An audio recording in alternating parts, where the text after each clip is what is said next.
박영선 전 장관님 모셨습니다. 안녕하세요. 네, 안녕하세요. 네. 미국이 소련이 붕괴되면서 1991년 이후에 어떻게 표현을 해야 되나요?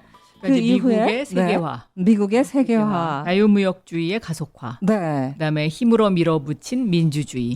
네. 민주주의는 힘하고는 조금 그러니까 예를 들면 1991년도 부시 대통령 시절에 걸프 전쟁, 그거를 시작으로 해서 이라크라든가 이런 중동 지역을 좀 더 민주주의 국가로 만들어야 되겠다. 네. 하버드 대학의 지금 리서치 선임 연구원으로 케네디 스쿨에 가셔서 거기에 동맹 이론의 권위자이신 스티븐 월터 교수. 네. 그러니까 그 스티븐 월터 교수가 지난 30년에 미국이 해왔던 세계화, 자유무역주의, 그다음에 힘으로 밀어붙인 민주주의, 이것 때문에 우리가 지금 고통받고 있다. 네.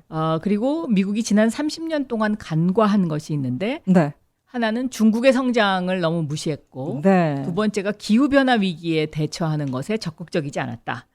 이 반성을 해야 한다. 이렇게 주장을 하고 계십니다. 여기서 동맹 이론은 간단하게 미국의 동맹국들과 미국이 어떤 관계를 가져가야 되느냐.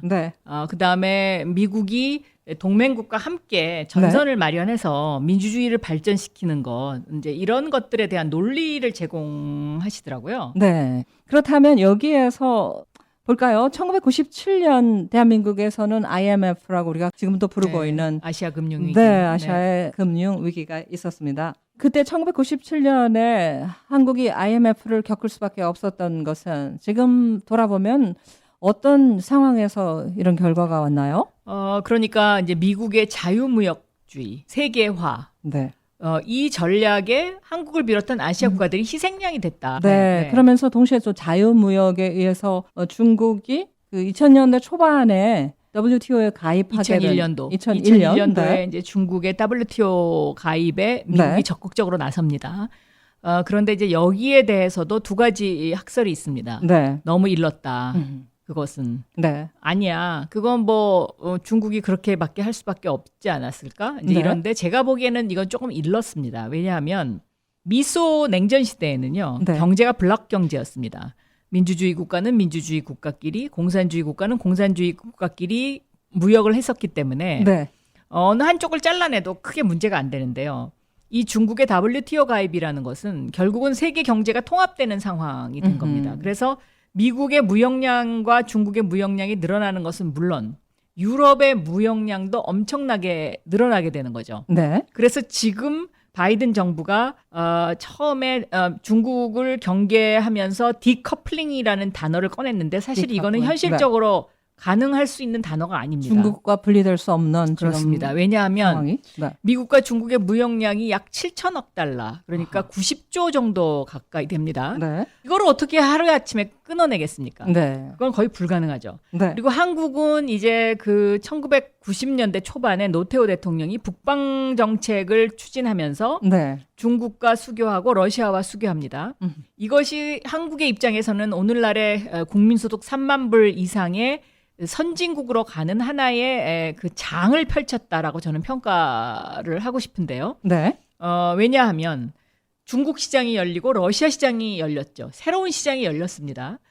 그래서 한국과 중국의 그 교역량도 약 25% 정도를 차지하고 있거든요. 그래서 역시 한국도 중국하고의 교역을 칼로 끊어낼 수가 없는 그런 상황이죠. 대만도 마찬가지입니다. 제가 지난 학기에 대만의 고위 그 정책 결정자가 와서 제가 저하고 점심을 먹었는데 그분이 그러더라고요. 야, 너희 한국은 어떻게 해서 그렇게 강단 있어? 그래서 그게 무슨 말이냐고 그랬더니 우리는 그 중국하고 교역량이 46%를 차지하기 때문에 타이완 겉으로는 뭐 큰소리 뻥뻥 치지만 뒤로는 다 뒷거래해. 근데 너네는 보니까 뒷거래 할 데도 없고 겉으로 큰소리 뻥뻥 치는데 너네 어떡하려고 그래? 뭘 믿고 그렇게 그렇게 큰소리 쳐? 저한테 그런 얘기를 하더라고요. 하버드 대학의 스티븐 월터 교수가 한국이 현재는 미국의 편에 설 수밖에 없다. 하지만 미래에 중국과도 뭔가 관계를 준비를 해야 할 것이다. 좀 의미심장한 얘기를 그날 사실은 그 하버드 스티븐 월터 교수가 더 의미심장한 얘기를 했었습니다. 만약 중국이 우리 북한한테 관여 안 할게. 나만 너희도 미국 관여 받지 마. 그리고 중립국 선언을 해. 이렇게 나올 수도 있다. 네. 이거에 대한 준비가 필요하다. 이런 이야기를 했습니다. 그게 얼마나 현실적으로 가능한 이야기인가요? 그건 잘 모르겠습니다. 그런데 중국 입장에서는 네. 사실은 후진타오 이후에 약 한 10여 년 동안 중국이 북한을 살짝 버렸었죠. 그리고 한국하고 굉장히 가까워지지 않았습니까? 그랬다 요새 이제 다시 신냉전 시대라고 부를 정도로 이렇게 기운이 지금 차가워지면서 중국이 북한을 챙기고는 있는데요. 네. 그렇다면 우리가 어디까지 왔죠? 갑자기 2007년에 스마트폰 등장이 이게 하늘에서 뚝 떨어진 것인가?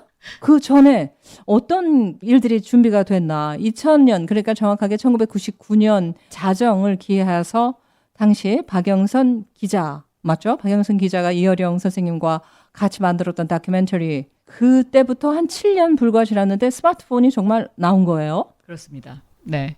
사실 스마트폰은 인터넷의 시작과 함께 네. 만들어졌다라고 볼 수 있죠. 이게 네. 인터넷이 상용화된 것이 1995년도 정도죠. 네. 그러니까 제가 1995년도에 LA 특파원을 왔을 때 내 명함을 주면 상대방 명함에 네. 이메일 주소가 있었습니다. 근데 처음에 네. 저는 이게 뭔가 그랬어요. 네.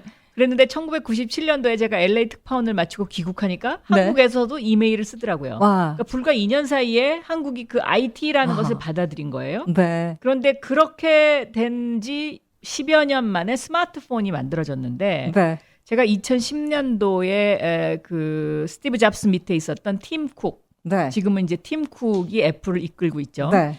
팀 쿡하고 한 1시간 정도 얘기한 적이 있습니다. 이 얘기는 우리가 중간에 끊어가면 안 됩니다. 네. 그래서 자, 박영선 전 중소벤처기업부 장관님 그리고 또 사선 의원을 지내시고 이번 연도에 하버드대학의 케네디 스쿨의 선임연구원으로 계십니다. 또 이어서 듣도록 하겠습니다. 오늘도 감사합니다. 네, 감사합니다.